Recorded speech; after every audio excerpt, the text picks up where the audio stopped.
This chapter will take you through the correct procedures for handling cattle in feedlots, onto and off trucks, and at slaughterhouses. The first step in knowing how to handle animals safely and humanely is to understand how an animal thinks. If we can understand cattle behaviour, we can use this knowledge to develop a system of handling cattle which is easier for us and better for the cattle. Cattle have developed their behaviours over thousands of years.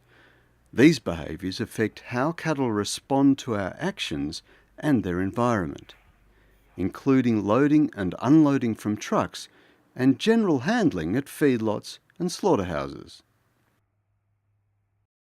Predator-prey relationship. Cattle are prey animals. This means they are hunted by predators like tigers, wolves, and humans.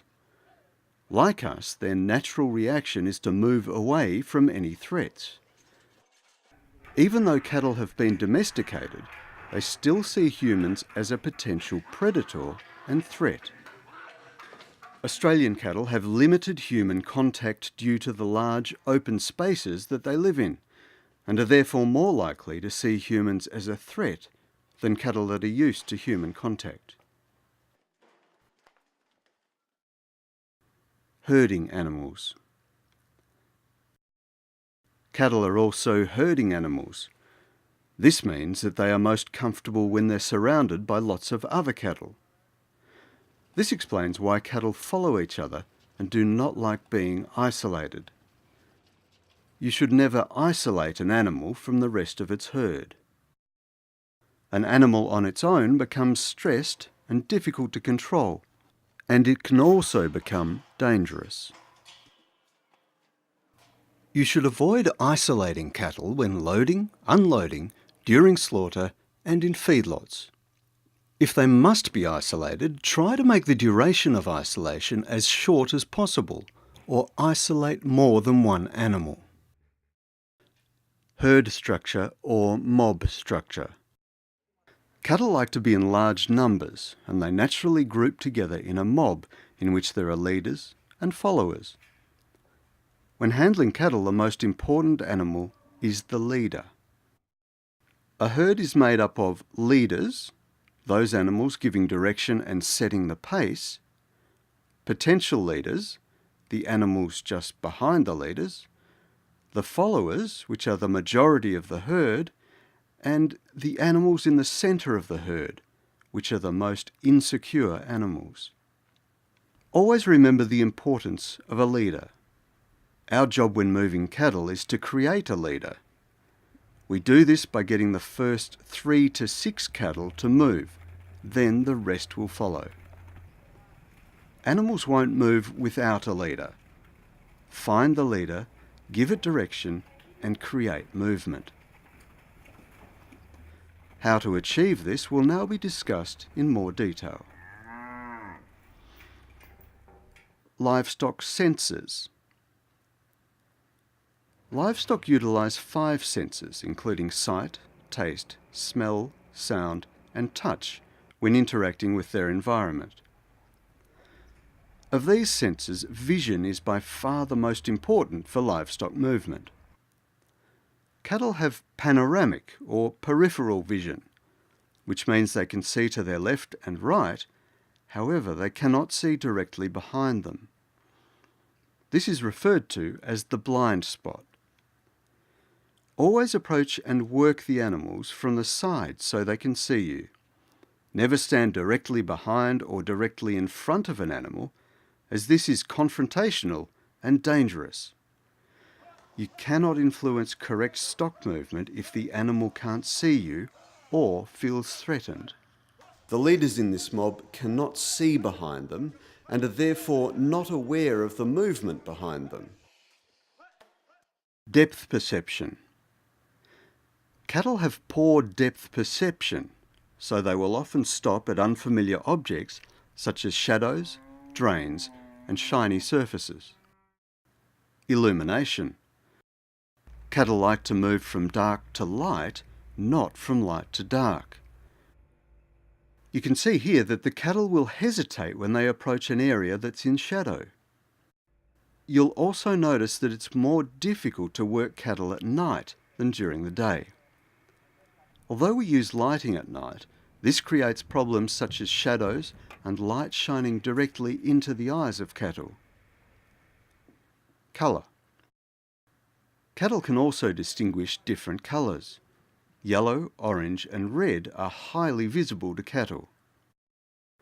People wearing highly visible safety clothing can often stop the movement of cattle during loading and discharge.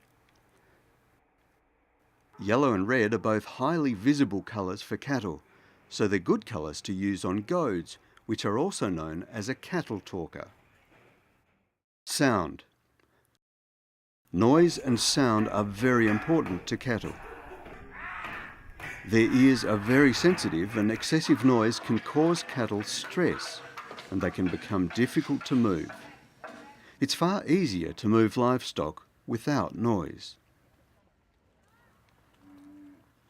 Smell. Cattle can often hesitate, stop, or become agitated by strange smells, particularly at slaughterhouses, where they will encounter new and unusual smells. Be patient with the cattle as they deal with this strange environment. Touch.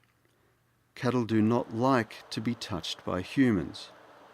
Poking and hitting cattle causes them extreme stress and makes them more difficult to handle. We do not need to touch the animal to get it to move. It's important to understand how animals' senses react to things around them, so remember these points when handling livestock. Flight zone. The flight zone is the distance that animals like to keep between them and us. It's their personal space, and they feel safer if we're outside their flight zone. As you can see here, the cattle are keeping a safe distance between them and the stockman. And you'll notice that the distance is greater when they're in front of the stockman and know that they can be seen. When working with the cattle, it is important not to penetrate the flight zone so aggressively that the animals panic and take flight. Move towards the animal's flight zone or personal space to apply pressure and give direction. The animal will move away from this pressure to increase the flight zone.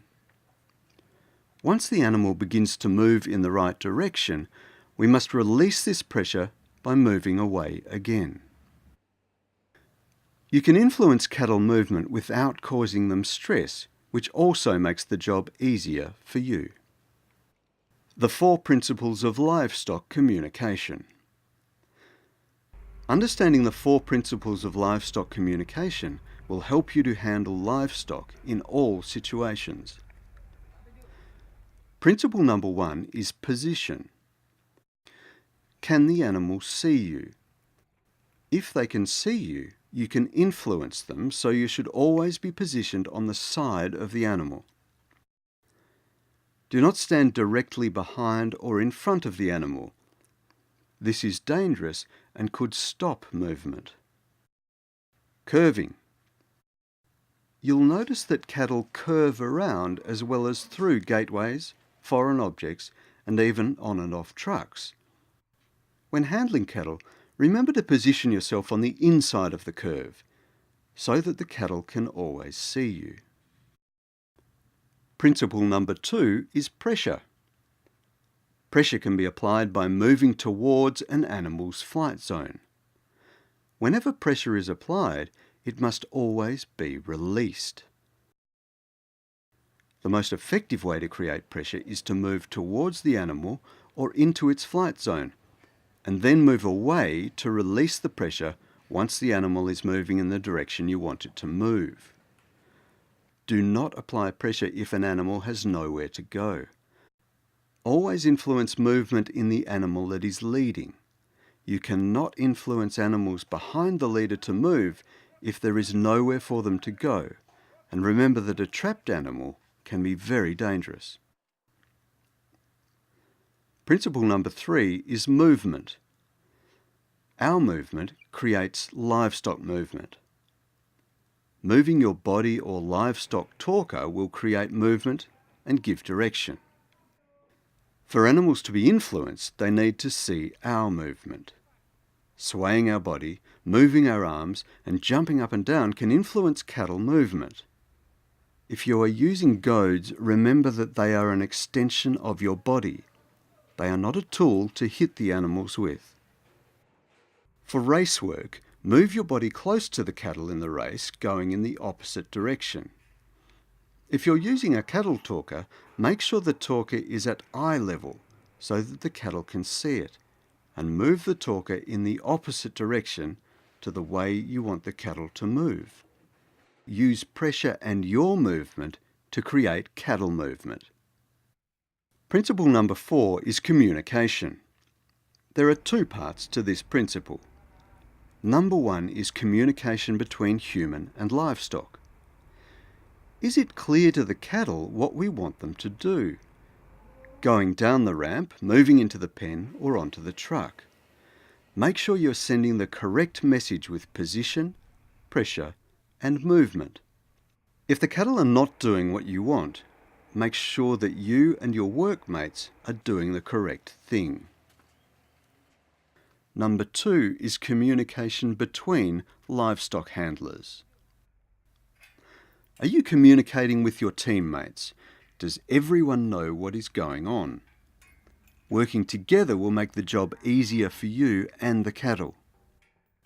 If your workmates are in the wrong position or need help, take the time to explain what they're doing wrong and what needs to be done to fix the problem. By understanding cattle behaviour, moving cattle off vessels, onto trucks, and around feedlots and slaughterhouses is much easier for you and the cattle.